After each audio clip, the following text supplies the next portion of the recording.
The construction in this video is quite literally absurd, but I am coming on to say just some of my morning thoughts. Good afternoon. It's actually the afternoon.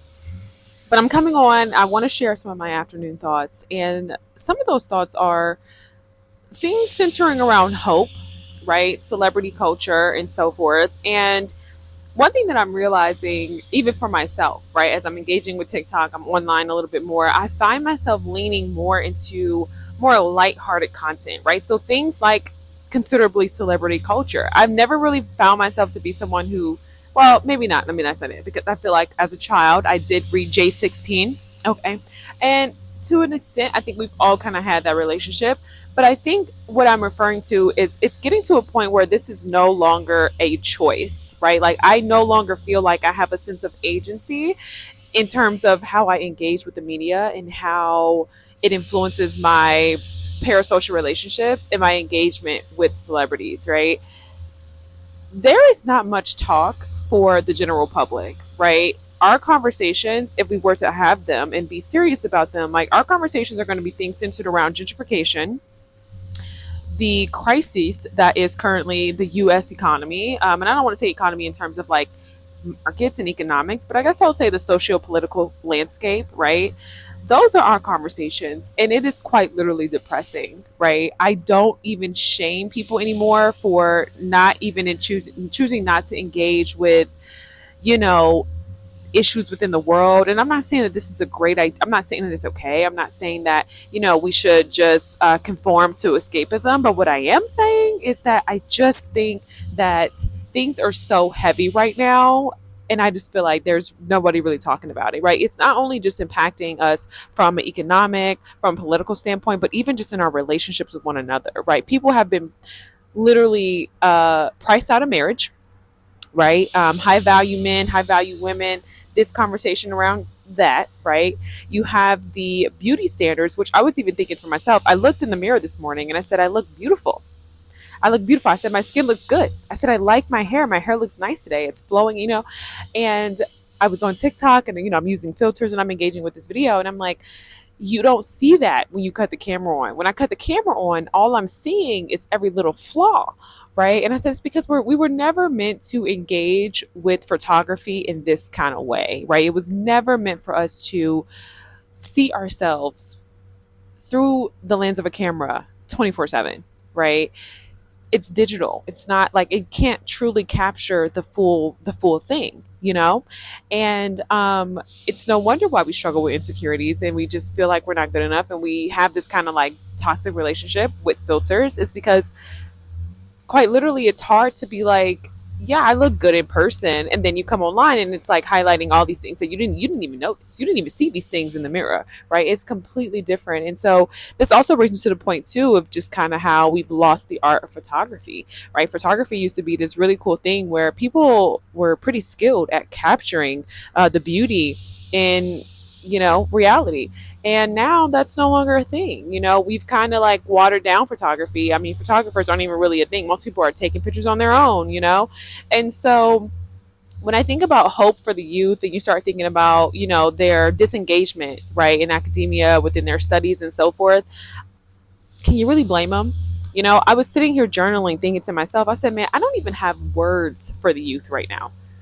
Pause.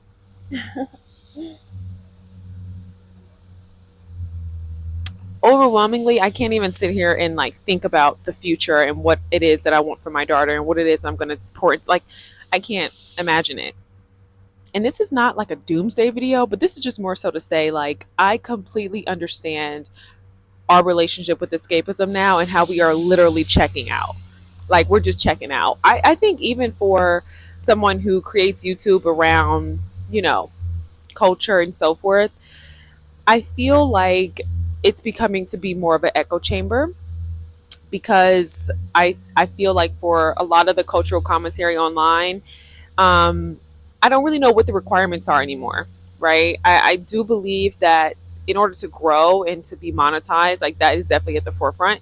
But I do think that when we start to monetize things, quite naturally, we we kind of remove authenticity, right? Like that's the price for monetization. Like that literally is what happens. It's like when you take your book to a publisher and they're like, okay, yeah, we'll publish you and give you this $420,000, right? But at the same time, can you tweak this? Can you tweak that? Like it loses its original art form, and you can kind of even see that with John Basquiat when you think about his work and his story, and how once he started to become more popularized, once he started to partner with like, all these other artists during the pop culture, pop contemporary art era, his message was watered down. He was an activist, okay, and he spoke a lot about how difficult it was for him to be into these spaces as a black artist, right?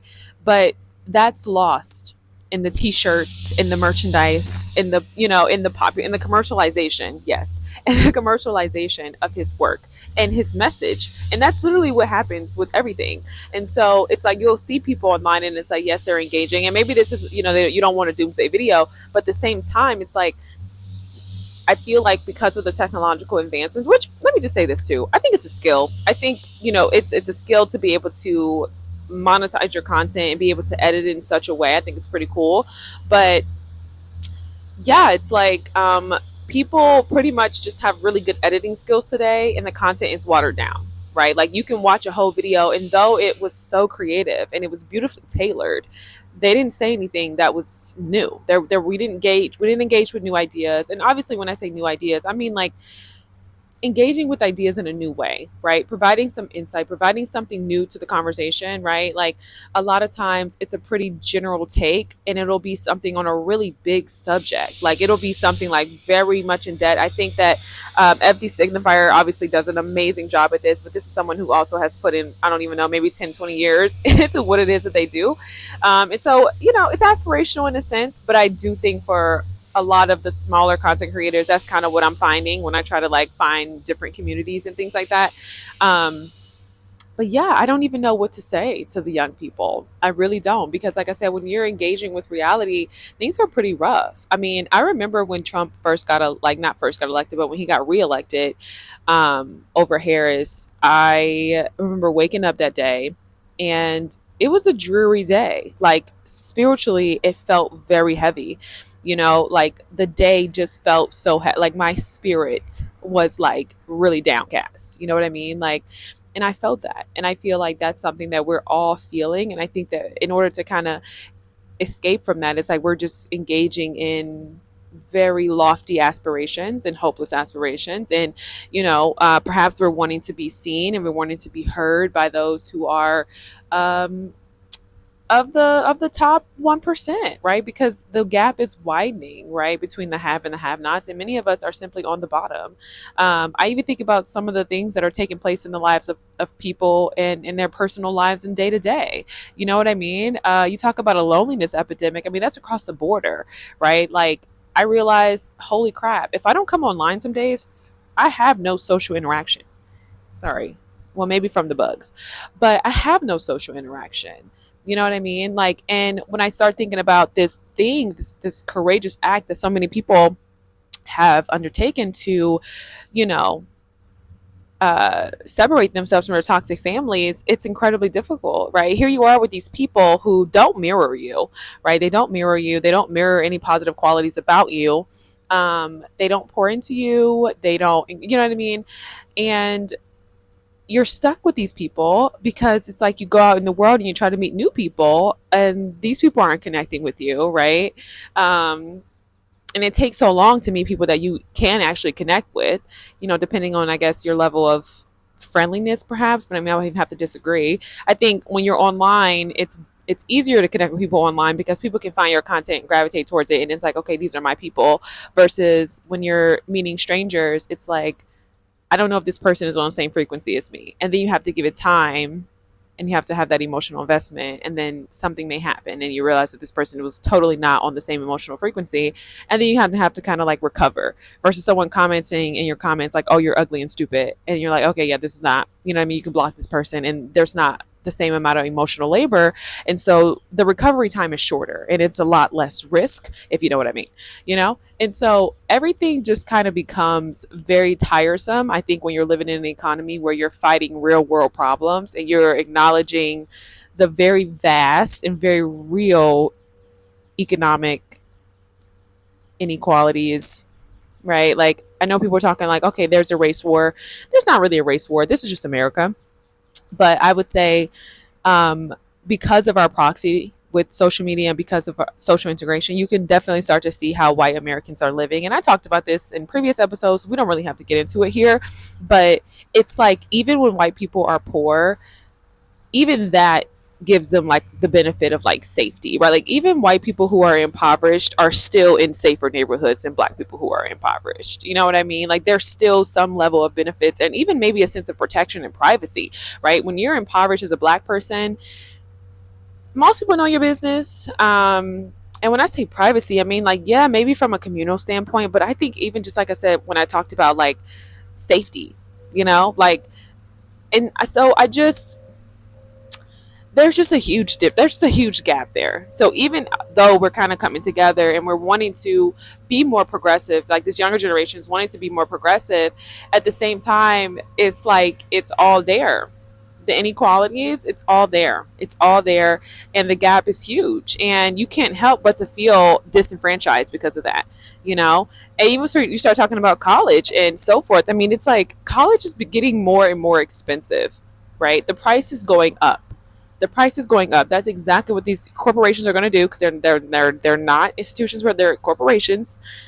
They're going to go up on the price, you know. So it's like here you are, you're this young person, and America is doing a great shift in moving the barriers to entry, right? The barriers to entry, education, family life, like everything is changing now.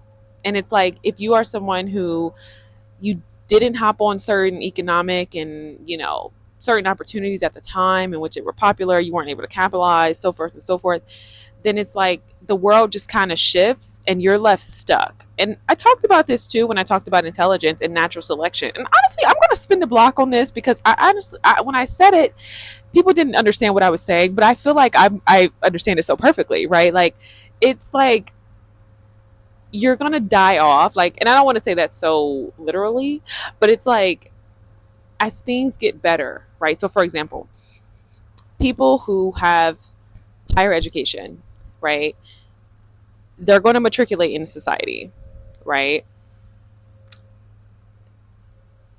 And this is just an example, but like people who don't, because I think this is a very good example for the time in which we're living in. People who don't are essentially not going to matriculate, right? I'm not gonna say they're gonna die off, but you know, natural selection is kind of like that, right?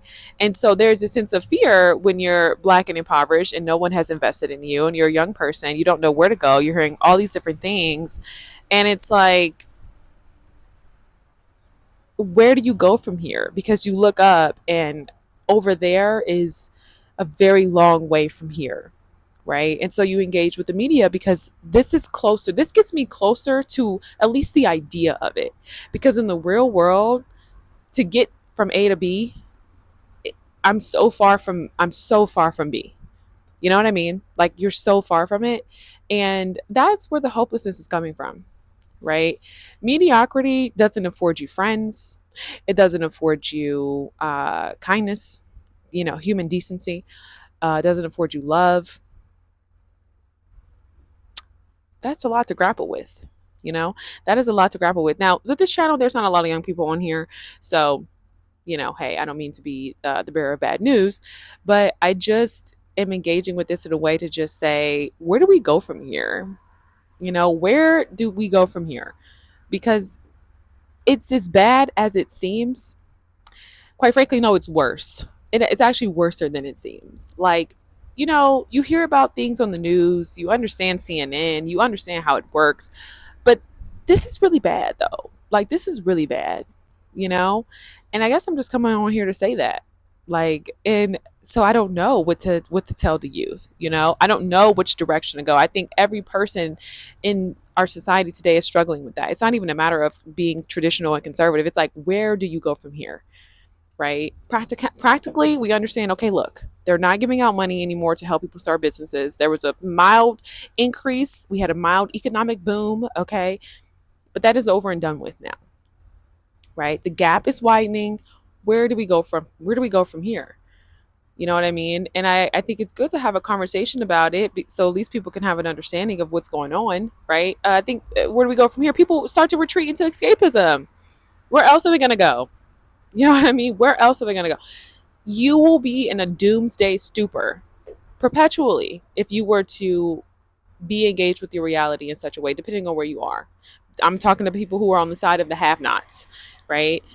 Incredibly looming, incredibly looming, not very optimistic, right? And I think even to be in spaces like nonprofit work and things like that, it's become so oversaturated, right? Like all the white kids who went to school, got the liberal arts and the social worker degree, they're in these spaces. And whether or not you want to say, hey, look, these are people who are investing, these are people who are giving back, like fine, we don't have to pull the race, we don't have to talk about race in regards to that, right? Like the work is philanthropy. There's no race to philanthropy. But at the same time, right, we start talking about community building. Where are people going to start? Where are the have nots going to start if these spaces are saturated with people who have the privilege and have the degrees and all these different things? You know what I mean? Like, it's completely sullen. It's flattened, it's sullen, and I don't know how do we rebuild from here, you know? Like, I don't know. I don't know. You know, when you start talking about achievement, you have to understand that is a very lofty aspiration, right? It's a long way there. It's not as simple as okay, just go to school, right? Because to go to school means that you have to enroll in classes, and if you're working and things like there's so many other factors that start to play a role into this on top of a person's self-esteem and their inherent self-worth and whether or not they feel like they can make it. And like, I'm not even talking about financials, I'm talking about psychological. You know what I mean? Like there's so many barriers to really overcome to get to a place where you're talking about America achievement. Like, I don't know. I don't know. And then you have people who have achieved the things who come online and share the negative experiences and say, "Hey, listen, everything is smoke and mirrors." So what does that leave people? What does that leave a younger generation? Where does that leave them? I don't know. You know, long gone are the days of trying being a cool thing, right? Just trying and showing up, you no longer get participation points. We want to see the trophy. We want to see the we need to see the award at the end of the tunnel, right? Long gone are the days are just participation points. You showed up. Thank you for that. That was enough. Like that's not a thing anymore, you know? So I don't know. I don't know. You know, I'm talking, hoping to kind of reach a conclusion, but I'm not. I'm just not, you know? And so I think we're living in a time where it takes a immense amount of mental fortitude, and because of social media, we're not going to be able to build that.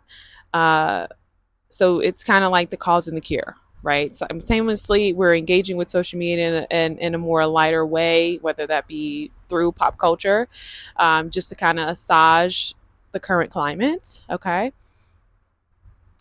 but at the same time, it's like we're not building the mental fortitude to exist in these times that are very perilous. You know, nobody's, well, actually, no, measles are on the rise. People are definitely dying. Well, I don't think anybody's dying from measles, but who knows what the next coronavirus will be, you know? Um, and I just think that sociologically, humans are not okay. Um, and I don't really know where we go from here. But I'm going to close because I don't have the answers. Again, I was just coming on today to share my thoughts, you know, to share my thoughts about hope and what do you do when hope has, you know, been a source of pain, you know, when hope has been a sense of, you know, when your courageous acts of hope have been perpetually met with, well, consistently met with disappointment. What do you do in that space? How do you tell someone, hey, you got to keep, you know, at this point, it's a matter of survival, right? And clearly the survival of the fittest. So I just want to come on and validate that for anybody who feels that same way, because things are really bad right now. I'm going to go ahead and close, but I want to show you guys what I'm reading. Well, getting ready to start reading. I'm reading The Protest Psychosis. He's got some other great books that I just purchased. I purchased White Supremacy and Something Something in the Church. But this is Jonathan Metzl, and this is how schizophrenia became a black disease. And so I'm really looking forward to reading this. When the story with Jordan Neely broke in that subway with that white man, I think his name was Picker or something like that, and he quite literally murdered him. I saw a glimpse of the future, right? When people, right, because right now I'm looking at the gentrification in my community.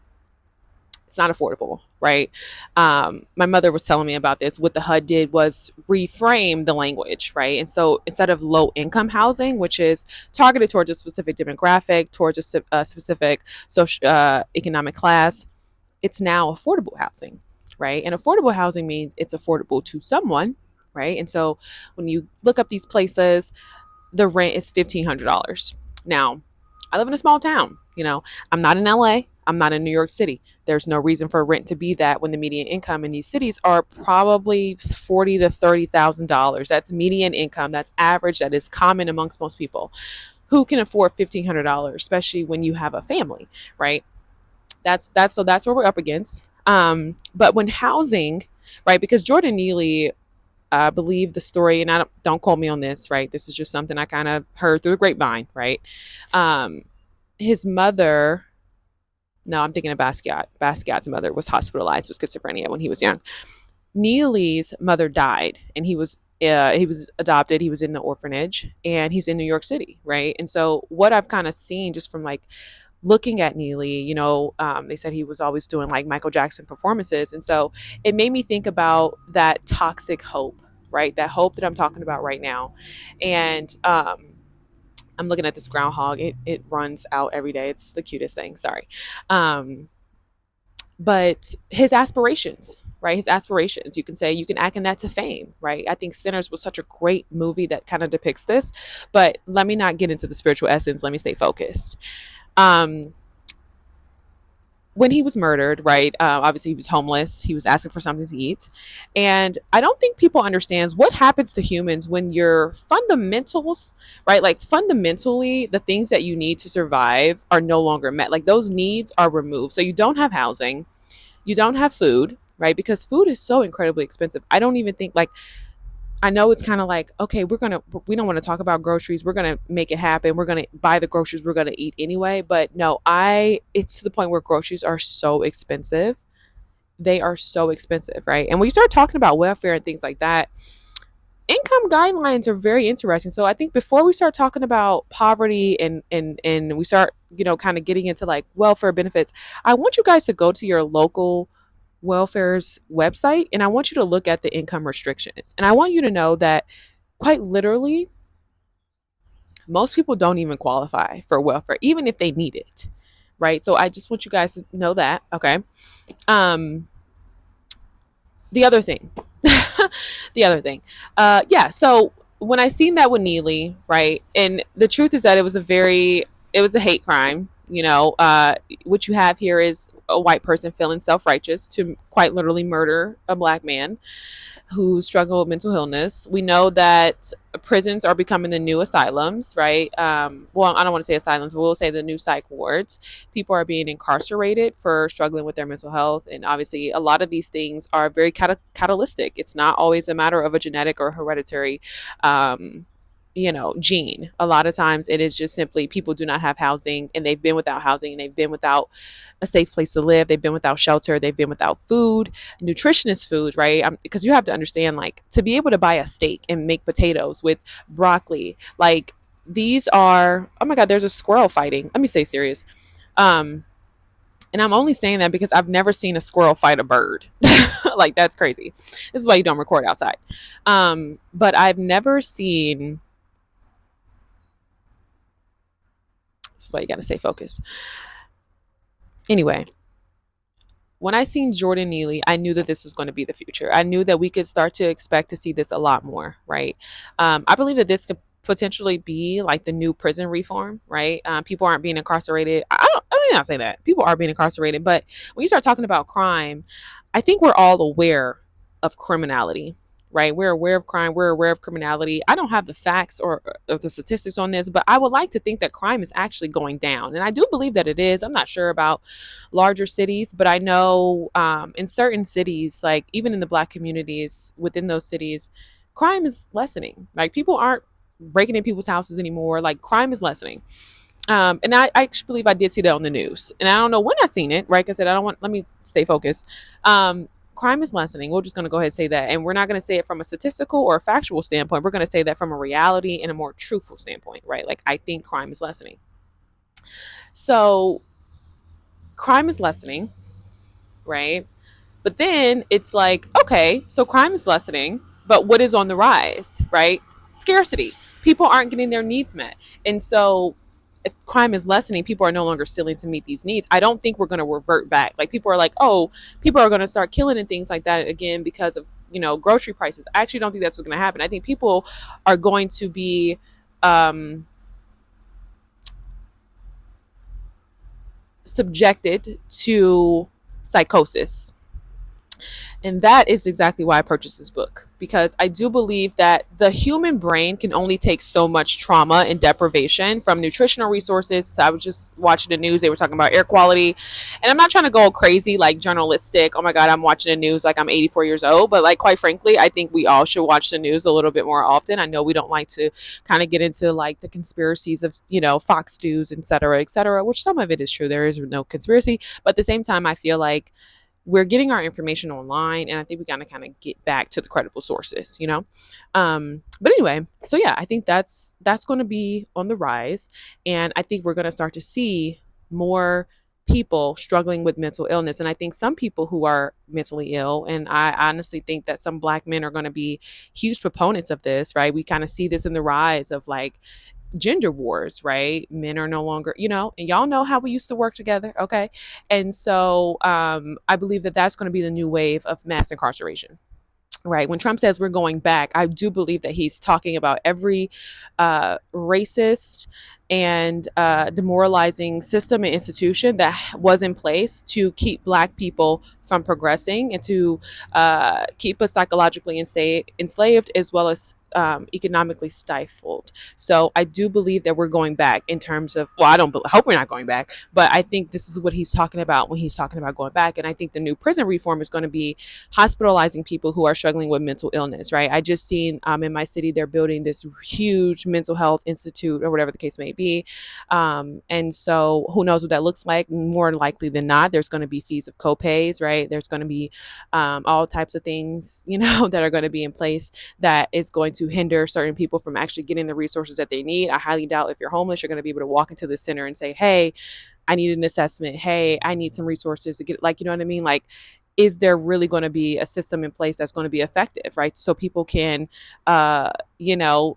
be in a position to where they can be assessed and they can get the resources that they need, or is this merely going to be a place to dump a bunch of college graduates who need new jobs, right? White people who have social worker degrees in psychology and so forth, right? Like, what are we really talking about here? Is this really going to be, so it's interesting. It's like you have these systems in place that are supposed to be these lighthouses of hope, but at the end of the day, they inadvertently harm us, the people who really need it. And I don't want to say us, like Black people specifically, but when we say underserved, a lot of times we are talking about Black people. And the reason why that is because America has done everything in its power to keep us in a position of being underserved. You can go in every community in the city where Black people are, there's poverty, right? It's across the nation. Okay. This is not a thing to where, my lips are ashy. I'm sorry. This is not a thing to where, hey, it's a past tense or, oh, Black people don't know how to manage their money. No, and as you get older, you start to recognize the privilege of being middle class. You start to recognize all the things that it took for you to even just be the person that you are listening to this video with sound comprehension. Like, that's huge. And so to kind of answer this question, which I may post a podcast video, I recorded already answering it, but to answer the question of whether or not we should make language more accessible for people, I don't think we're going to have a choice, right? In part, I do think that this is a problem because I think we need intellectual stimulation. I think when we don't have intellectual stimulation, again, we're on the brink of psychosis. You can kind of see this with people who engage so heavily in conspiracy theories. It's conspiracy theories, when we don't have intellectual stimulation, conspiracy theories and so forth, right? These things lead to paranoia, right? And I do believe that paranoia is at the foundation of schizophrenia.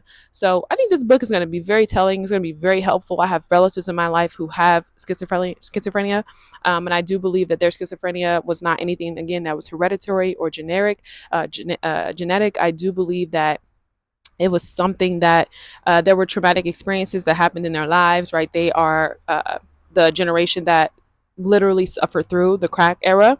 And so, yeah, when I asked them about it, they said, hey, it was just a new thing. People were trying. We didn't even know really what it was. We just were trying this new thing, right? And so, who knows what the next aid will be for Black people in impoverished communities? Who knows, right?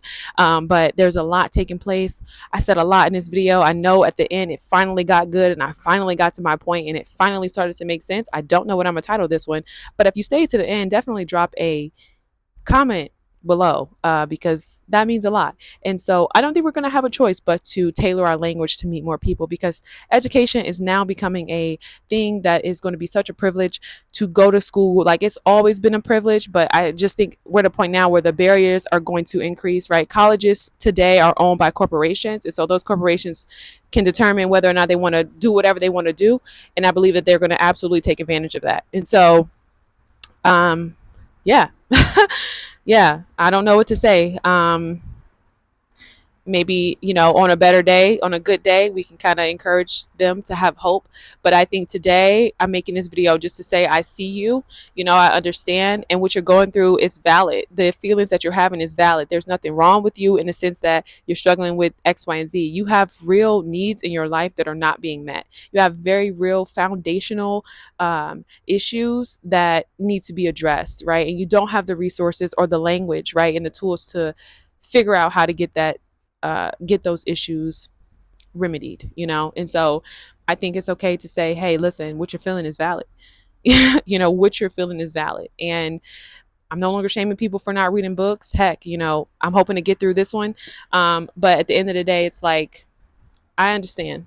So I guess this is kind of like a OD to people who engage in entertainment, right? To Black people who engage with entertainment in an overwhelmingly majority, right? Like, I understand it now.